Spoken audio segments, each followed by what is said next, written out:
Alright, everybody. Today we're going to take a look at 100 Tier 14 Enchanting Scrolls, see what we get from them, as well as taking a look at the enchanting table, how to craft one, and how to use it. So, let's do the thing.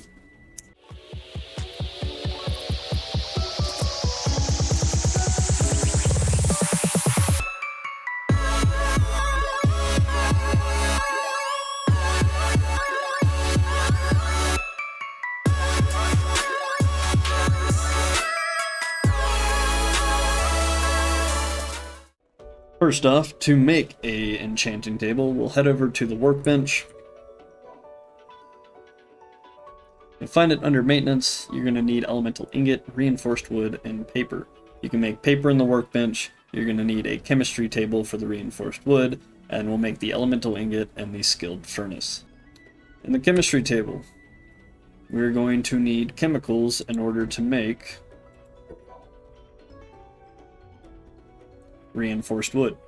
In the aging facility, we will need grease to make chemicals, as well as the bioethanol. Once you have your chemicals from your chemistry station, then you can come back with a log and you can make your reinforced wood in the workbench. And then the cooking pot, like I said, that's how you're going to get the water. So get 30 buckets of water, you get your refined water, and then you'll get straw from bushes or orcs.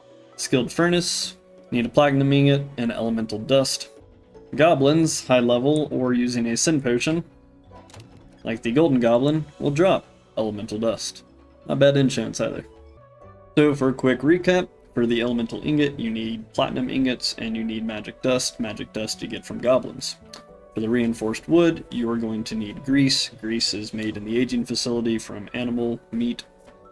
And you'll use the grease with bioethanol to make chemicals, and then you'll bring the chemicals to the workbench with a log to make reinforced wood.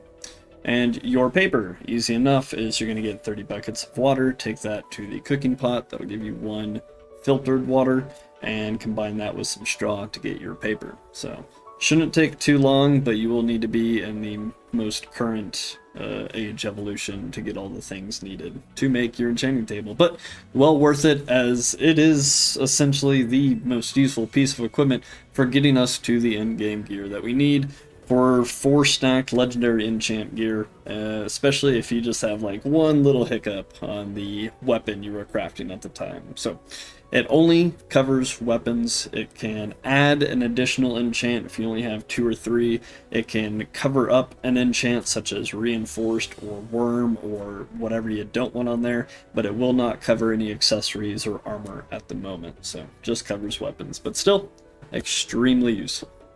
Now we're going to craft a weapon. I'm going to add the forced enchant, so we'll see that it adds reinforced to one of the 4 potential enchants. And then we'll head on over to the enchanting table and I'll show you how to manipulate the enchants on your weapon.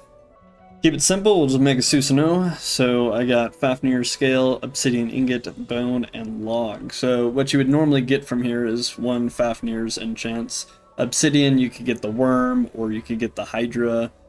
You can get Bone Dragon, although most of his enchants only apply to shields, so there's some options. For the bone, you could use the Messenger of the Underworld, you could use the Worm. I feel like there's a few others that could be pretty useful there as well. And then the log, you got Fleor, or you could go to some different biomes for whatever enchants apply to the trees there. So as you'd see, these would be the enchant percent chances of them appearing. And let's just force Worm. Perfect. And we'll see what else pops up there. Alright, reinforced worms, undead killers, fully blooming Susanoo. We do need some enchanting scrolls.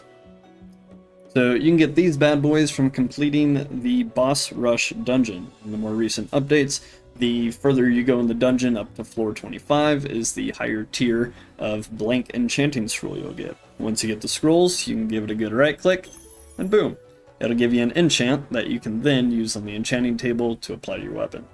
So let's see what 100 gets us.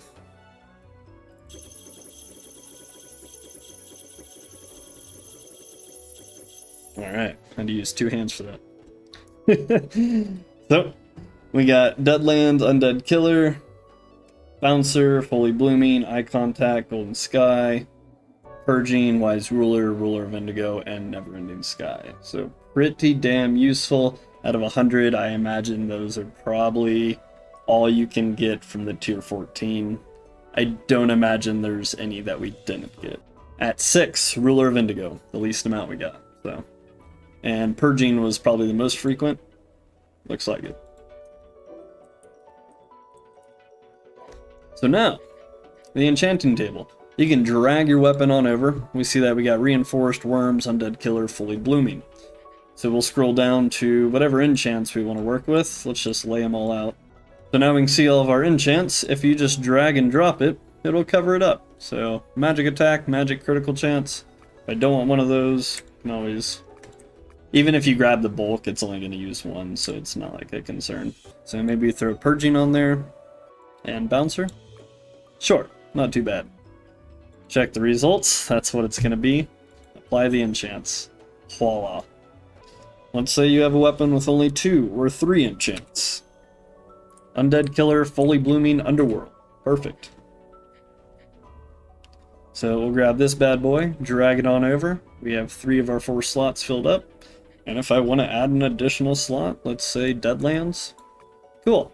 You can just drag and drop it over that. So this way we can get up to max stacked 4 legendary enchants on a weapon, and all the enchants available are pretty damn useful. So not upset about it. That, everybody, is how you use the enchanting table, how to craft one, and what you could potentially get from 100 tier 14 enchanting scrolls. So good luck in the boss rush dungeon. It's going to take you a while to get that many enchanting scrolls, but hey, get 1 or 2 and you can definitely start getting some top tier weapons to work with. And as always, good luck with the crafting process for your armor and accessories. So if you have any questions, let me know down below. And yeah, good luck, enjoy the ride, and I'll catch you at some point. Peace out, y'all.